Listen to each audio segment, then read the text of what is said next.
Do they believe they can move on without him and still be successful? If that's the case, then you go ahead as a general manager and as a head coach and make that decision. I would like for every player in the National Football League to certainly get their money. But at the end of the day, what's his value? Does he have the same value as a Todd Gurley, Le'Veon Bell to your team and to your organization? If you feel that way, then you go ahead and pay him. The problem, though, with Melvin Gordon's contract is this is his option year, but they have 2 years where they can franchise him and not pay him. So he's up against that. But what I would say to him is if I was advising him early on, I would have said to him, just go in, make good with the organization, sit down with them face to face and talk about a plan to get you paid, opposed to saying you're going to want to be traded or you're going to hold out, because I don't think that works in his favor. What do you guys have to say in response to that? Well, first of all, I agree with Key. Of course, in a league with a hard cap, and the NFL has not a soft cap like the NBA, it's a hard cap. The job of a GM more than anything is to properly value assets. I mean, however you want to say it, and the players don't like being reduced to assets, but that's the fact of the matter. You got to properly value it. What's Melvin Gordon worth? He looks like he should be an elite or the next thing to an elite kind of player. He's simply not. The yards per carry are not good. 3.5, 3.9, 3.9 last 3 seasons. 42% success rate for running backs with a ton of carries. It's over 425 carries. He had 500-something last year. The lowest in the NFL. Success rate based on down and distance, it changes, but the lowest in the NFL. And then there's a writer for Chiefs Wire, Charles Goldman, who brought up the question, like, if you're the Chargers, who do you really need to beat? Who in your division or who are you looking at in the AFC period? You're looking at the Chiefs. Do you need Melvin Gordon to beat the Chiefs? He hadn't played well against them, and they've been fine without him against their primary rival. So the question, do you break the bank based on the way guys are getting paid who are elite for a guy who passes the eyeball test, to me, but doesn't, when you actually look at the production, doesn't pass that test? As Key said, I don't want to mess with someone's money. I hope he gets all the money in the world. But in a league where you have to rob Peter to pay Paul, my answer is no. I don't agree at all. In reality, this is a dynamic running back. Last year, this man focused on learning how to catch, became a 3-down back. And I understand Austin Eckler, they had a nice little 1-2 punch. But without Melvin Gordon, Austin Eckler isn't the same player. Take a look at Phillip Rivers.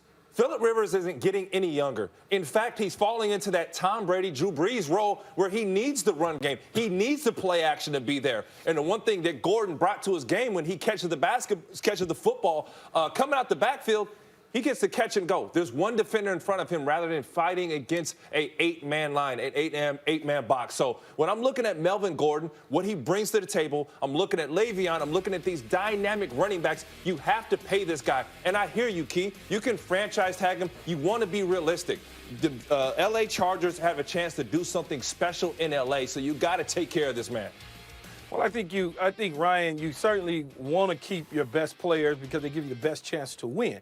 But if you're backed against the corner and you have no other options, this isn't, if you remember, you probably were too young, but the Emmitt Smith situation where the Dallas Cowboys went 0-2 and the team went crazy. They bring Emmitt Smith in, they make a run, they go on a run and win the Super Bowl. That's not what you're dealing with. You're dealing with a guy who at times, much like Max said, is averaging about 3.3 yards a carry. Yes, his numbers were up again last year a little bit.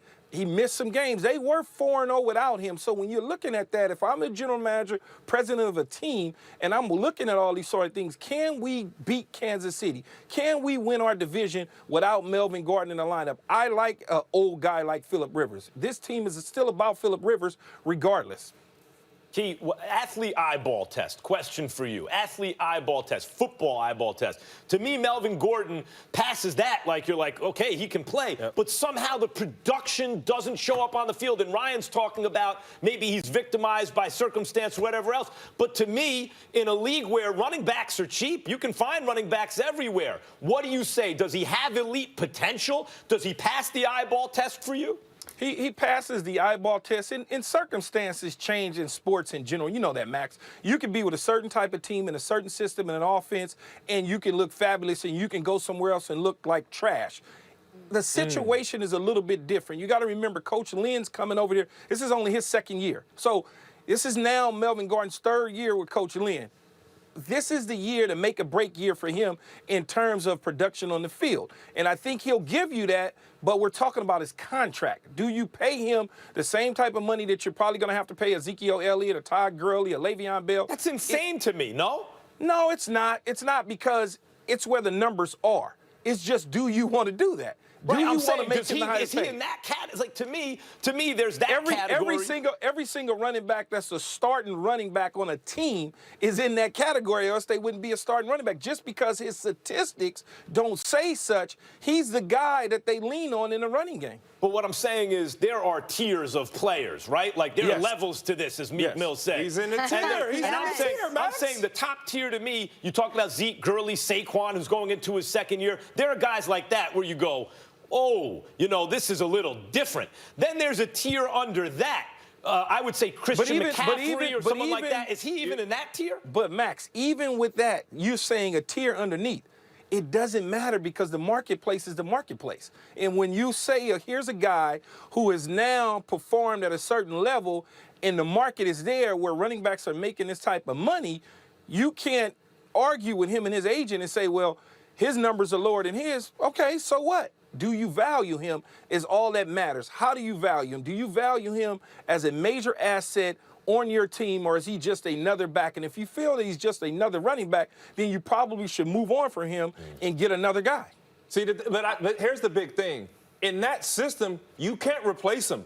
Austin Eckler cannot come in and fill that role. In fact, they're dynamic. They're great together. Great change of pace. But if you want one without the other, I'm taking Melvin Gordon. Phillip Rivers ain't getting no younger. It fits the system. And if you want to talk about Zeke and Dak, Zeke, obviously, he carries that workload. We get it. McCaffrey, right now, Cam Newton ain't throwing past 20 or 30 yards, so he needs the dump-offs in the system. Le'Veon Bell was the safety blanket for Ben Roethlisberger. But Melvin Gordon, while Phillip Rivers still has juice in the tank, while they're competing with the Rams in L.A., you cannot afford to let your running back go. What would Bill Belichick We know do, what guys? Bill Belichick would do.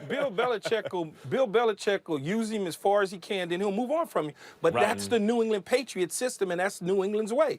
They feel they can get value for other players. They don't have to pay max dollars to certain guys. Every organization is different.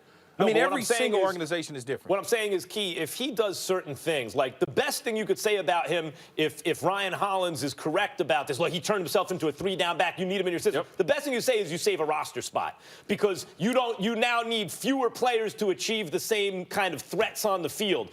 A catch or running out of the backfield guy, same guy. But you can approximate that value with 2 cheaper replacements in the NFL pretty easily. Especially when he's not getting it done not really giving you the production. I think a lot of people underestimate someone's value. Yes, he improved his pass catching ability out of the backfield, but can you detach him from the line of scrimmage like a Kamara in New Orleans, like a Gurley at the Rams, like a McCaffrey in Carolina? Can you detach him from that formation? Can he match up against strong safeties and linebackers and run pass routes outside? I don't believe he can. So that part of his value, he's devalued just slightly because of those things. He is a touchdown scoring machine. I believe he scored 14 touchdowns last year. So inside the red zone, he does a tremendous job. But is that value to you and your team? It's all about what value do you place on a young man. Key, what are the expectations for the Chargers? Would it be safe to say Super Bowl? They're not trying to just barely make the playoffs. But I'm saying in their locker room, they're a if you're in the playoff front team. office, what are they looking to do? But what are they saying? What are they saying? What are their expectations? I know this is like cliche, but out of all 32 teams, when they come doing training camp and that coach stands up there, first thing he says is, we got a chance to go to the Super Bowl. We got a chance to make this season special. So I'm sure the LA Chargers and Coach Lynn and that staff is saying this to these players, that we have an opportunity to win the division, make a deep run into the playoffs, and go to the Super Bowl. Now, is that realistic? Yes, it is. Some things need to fall in place, because I believe Kansas City out of the AFC, along with New England and Pittsburgh, probably will be the favorites, and the Chargers sit in that number 4 spot for me. Well, Keyshawn, you said he scored 14 touchdowns. You're right about that. 14 touchdowns in 12 games. Next season, depending whether he gets a new deal or a trade, he's expected to make $5.6 million. All right. Well, coming up next on First Take, Anthony Davis says he'd put the Lakers roster up against anybody in the league, but who is the leader of the Lakers? You won't want to miss what the guys have to say on this one.